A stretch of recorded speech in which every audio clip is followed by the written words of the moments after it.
오늘 이사야 65장은 하나님의 심판, 그리고 새 하늘과 새 땅에 대한 약속, 그리고 온전한 회복하심에 대하여서 말씀하고 있습니다. 먼저 1절을 보시면은 나를 구하지 아니하던 자에게 물음을 받았고 나를 찾지 아니하던 자에게 찾아냄이 되었다라고 말씀해요. 하나님께서 이스라엘의 기도에 응답할 준비를 하고 계셨고 언제든지 만날 준비를 하고 계셨음에도 정작 이스라엘은 하나님께 요청하지 않았고 아무도 하나님을 찾지 않았다고 주님은 말씀하세요. 하지만 앞장의 마지막 절을 보면 이스라엘은 이렇게 말하고 있죠. 주님, 형편이 이러한데도 주께서는 그저 가만히 계십니까? 그렇게 잠잠히 계셔서 우리가 극심한 고통을 받도록 하시렵니까? 즉 이스라엘은 하나님께 왜 우리가 이런 심한 고통을 받게 하시느냐? 왜 이런 모습을 보고도 잠잠히 계시느냐? 왜 우리의 기도를 듣지 아니하시느냐? 라고 묻고 있는 거예요. 그래서 이 상황을 다시 종합해 보면요, 이스라엘은 하나님께 물었으나 하나님께서 외면하셨다는 것, 하나님께서 잠잠하셨다는 거예요. 이스라엘의 그 물음에 대해서 물음으로 인정하지 않으셨다는 거예요. 하나님께서는 이스라엘에게 왜 그렇게 행하셨습니까? 이스라엘에게 잘못이 있었기 때문에 그래요. 2절 상반절을 보시면은 하나님은 그들을 향하여 제 멋대로 가며 악한 길로 가는 반역하는 저 백성이라고 말을 하십니다. 이스라엘은 하나님이 가라는 길을 가지 않고 제멋대로 악한 길을 걸어갔다는 것이고 하나님에 대한 충성이 아니라 하나님께 대한 반역을 했다는 거예요. 하나님께서는 그런 이스라엘의 물음에 답하지 않으셨고요, 그런 이스라엘이 그 물음에 대해서 물음으로 인정하지 않으셨다는 거예요.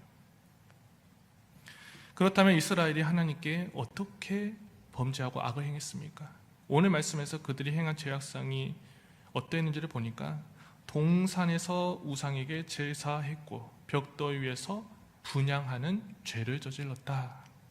이것은 풍요제의와 관련이 되어 있는 거예요. 우상에게 우상을 섬겼다는 것이죠. 그리고 평평한 지붕에서 향을 피우면서 이로의 성신을 숭배하는 악을 저질렀다는 것입니다.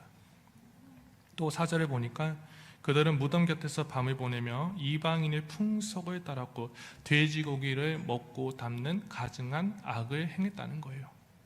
즉 점을 치기 위해서 무덤을 찾아가서 죽은 자의 영혼을 불러내서 그들과 교통하는 악을 행했다는 것이고, 그 우상에 바쳐진 음식을 먹고 담고 그 하는 악을 행했다는 거예요. 당시 그리고 그들은 돼지고기는 부정한 것이어서 먹는 것이 금지되어 있었음에도 그들은 전혀 하나님의 그 말씀에는 상관하지 않았다는 것입니다. 이것만 해도 악이 충만한데요, 그들의 악은 여기서 그치지 않았죠. 11절을 보니까 이스라엘은 하나님을 떠나서 우상 숭배에 전념해요. 11절을 보면 이 갓이라는 우상에게 상을 차려 놓았고요, 문이라는 우상에게 술을 가득히 부어가지고 바쳤다고 말씀을 하고 있는데, 이것은 시니아와 페니키아 그리고 아라비아와 같은 이방인들이 믿고 섬기는 그런 신들을 우상 숭배를 했다는 거예요. 이처럼 이스라엘은 겉으로는 하나님을 찾고 신실한 것처럼 보였으나 그들의 실제 모습은 자기의 생각을 따라 옳지 않은 길을 걸어가는 패역한 자에 불과했고, 온갖 종류의 우상을 숭배하면서 대놓고 여호와 하나님을 화나게 하는 그런 자들에 불과했다는 거예요. 하나님을 떠나서 하나님께서 가증히 여기시는 온갖 종류의 우상들, 하나님의 뜻이 아니라 내가 옳다고 생각하는 것을 삼고 내가 즐거워하는 것을 먼저 삼고 그런 잘못과 악은 행하지 생각지 아니하고, 도대체 왜 하나님은 잠잠하십니까? 왜 우리가 당하고 있는 고통을 외면하십니까? 왜 우리가 드리는 기도는 듣지 아니하십니까? 그렇게 반응하는 이스라엘의 모습이었어요. 실제는 하나님께서 외면하신 것이 아니고, 하나님께서 듣지 않은 것이 아니고, 하나님께서 외면하실 수밖에 없는 상황과 조건을 이스라엘 스스로 만들어 버린 거예요. 오늘날 혹 우리에게 그러한 모습은 없는지 돌아보아야겠습니다. 내가 하나님께 바로 서 있지 못하면서 하나님의 잠잠하심에 대해서 불평하고 있지는 않으십니까? 왜 하나님 귀를 닫고 계십니까? 하나님의 뜻보다 내 뜻을 더 우선하면서 하나님의 응답하심을 바라고 있고 하나님의 응답하심에 않으심에 대해서 원망하고 있고 그 응답하심에 대해서 의심하고 있지는 않습니까? 하나님은요, 응답에 대해서 분명한 자신의 뜻을 밝히셨어요. 여호와는 악인을 멀리하시고 의인의 기도를 들으시느니라. 사람이 귀를 돌려 율법을 듣지 아니하면 그의 기도도 가증하니라. 내가 나의 마음에 죄악을 품었더라면 주께서 듣지 아니하시리라. 듣지 아니하신다고 했어요. 하나님을 찾고 그분의 응답하심을 기대하기 전에요, 내가 먼저 하나님 앞에 바로 서 있는가, 성결한가, 그것을 바라보라는 것이 바로 주님의 뜻이라는 것을 깨달아요. 하나님보다 사랑하고 있는 것이 무엇입니까? 하나님이 가증히 여기시는 것에 지금 발을 담그고 있습니까? 그 발을 담근 것에 대해서 너무 즐거워서 발을 빼기가 싫습니까? 주님의 말씀보다 내 생각과 내 즐거움이 우선입니까? 잘 돌아봐야 돼요. 그래서 이제는 잘못된 것이 있으면 돌이키고요, 주님과의 막힘이 없는 그런 우리 서로의 관계가 되어야 될 줄로 믿습니다. 여호와는 의로우사 의로운 일을 좋아하시나니 정직한 자는 그의 얼굴을 배우리로다. 계속해서 하나님은 이스라엘을 외식하는 모습을 보시면 분노하시죠. 4절을 보니까 그들은 죽은 자의 영을 불러내고 제사 음식을 먹고 마시는 자들이었어요. 본이 되지 않아요. 하나님 보시기에도 선한 것이 하나도 없어요. 그런데 5절을 보니까 뭐라고 합니까? 정작 그들은 이렇게 말했다는 거예요. 그러면서도 그들은 다른 사람들에게 멀찍이 서 있어라. 우리는 거룩하니까 너희가 우리에게 닿아서는 안 돼. 이러한 모습은 예수님을 대적하던 바리새인과 서기관들의 모습과 같아요. 다른 사람보다 높은 자리에 앉기를 원했고 그것을 좋아했고, 시장에 잘 보이는 곳, 사람이 많은 곳에서 기도를 길게 하는 것을 즐겨했고, 밖에 나갔다 오면 손을 씻고 정결 예식을 행하는데 열중이었고, 그것을 행하지 아니하는 자들을 찾아내서 그 너희는 왜 행하지 아니하냐고 정죄하고 비판하는 것이 바로 그들의 외식하는 모습이 아니었습니까? 주님은 그들의 모습을 보시며 분노하셨어요. 오늘 본문도 마찬가지라는 거예요. 겉으로만 하나님을 섬긴다고 말하고 실제로는 우상 숭배, 이방의 관습과 또 점치는 일과 자기 의에 빠져 살아가고 있는 그 회칠한 무덤과 같던 자들의 모습, 다를 바가 없어요. 스스로의 의로움에 충만해 있던 그들의 모습을 보시며 여호와 하나님은 분노하셨다는 거예요. 혹 우리의 삶에도 이러한 외식이 자리 잡고 있지는 않습니까?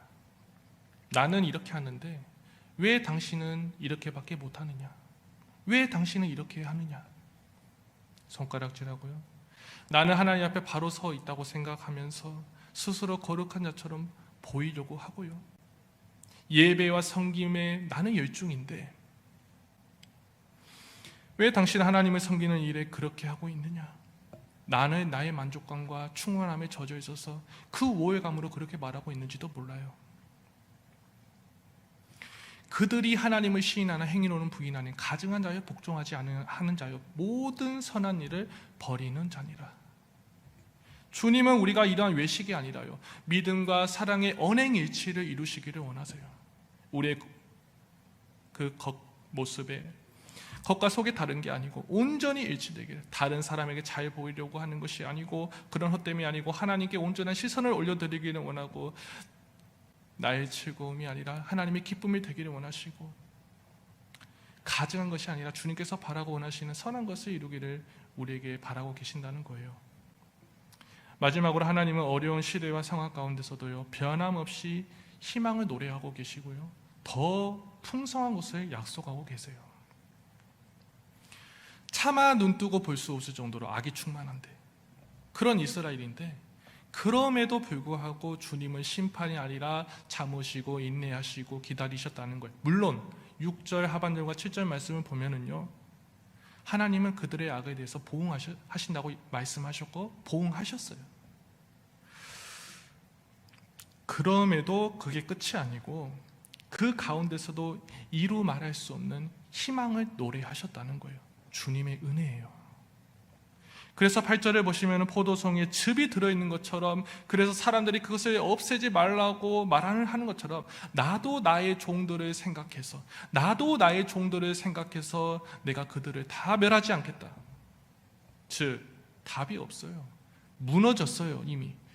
하지만 하나님 언약을 기억하셨고요, 그 유업의 이을 자를 나오게 하게 하시겠다고 지금 약속을 하셨다는 것이고, 더 나아가 새하늘과 새 땅에 이 완전한 소망의 약속을 주셔서 그날에 이루어질 하나님의 회복하심과 형언할 수 없는 기쁨을 주의 종들에게, 남겨진 주의 종들에게 그 기쁨을 맛보게 하시겠다고 약속하셨다는 거예요. 주님의 이 회복하심과 누림의 약속은요, 1차적으로는 바벨론 포로기 이후에 이루어졌어요. 그런데 그게 끝이 아니죠. 그것으로 끝이 아니고 모든 것이 새로워지는 그때 주님의 완전하신 그 은혜의 약속은 온전히 이루어지게 될 거예요. 왜? 하나님께서 말씀하셨으니까.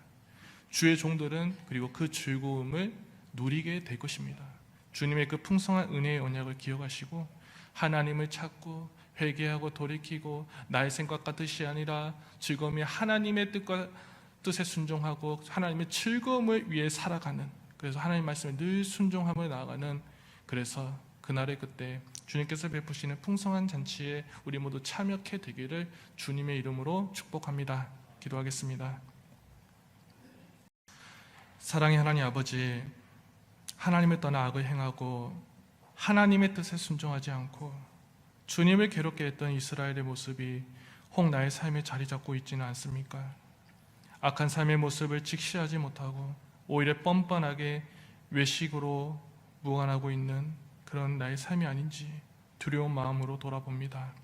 주님, 언제나 겸허하게 나를 돌아보며 주님께서 악하게 여기시는 것들에서 돌이키게 하시고 하나님이 아닌 내가 숭배하고 있는 그 어떤 것들을 과감히 내려놓고 주님만을 섬기는 주의 종들이 되게 하여 주옵소서. 그래서 그날에 완전히 새롭게 하실 그날 그때 주님과 함께 즐거워하며 온전한 기쁨을 누리며 영광 올려드리는 주의 종들이 될 수 있도록 주님께서 축복하여 주옵소서. 그렇게 일하시 하나님을 찬양하며 사랑이 많으신 예수님의 이름으로 기도합니다. 아멘. 하늘에 계신 우리 아버지, 아버지의 이름을 거룩하게 하시며 아버지의 나라가 오게 하시며 아버지의 뜻이 하늘에서와 같이 땅에서도 이루어지게 하소서. 오늘 우리에게 일용할 양식을 주시고 우리가 우리에게 잘못한 사람을 용서하여 준 것 같이 우리 죄를 용서하여 주시고 악에서 구하소서. 영광이 영원히 하나님께, 아버지 하나님께 것입니다. 아멘. 이 시간 우리 함께 기도하겠습니다. 하나님을 떠나지 아니하고 이 하나님의 뜻만을 최우선으로 여기면서 살아가게 하시고, 또 주님께서 가증히 여기시는 악이 있다면 그 악을 과감히 버리는 결단이 우리 모두에게 있게 해주라고 기도해 주십시오.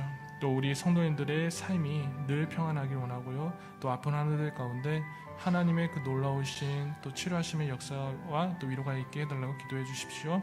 아동부, 중고등부 여름 사역이 내일부터 또 금요일까지 동신 수양관에서 진행이 됩니다. 인도하시는 우리 목사님들과 또 각 부서 선생님들 위해서 기도해 주시고 우리 다음 세대 아이들이 또 주님의 은혜를 경험하고 변화되고 우리 모두가 새로워질 수 있는 역사가 있게 해달라고 기도해 주시기 바랍니다. 우리 주님의 이름 한번 부르면서 기도하겠습니다. 주님,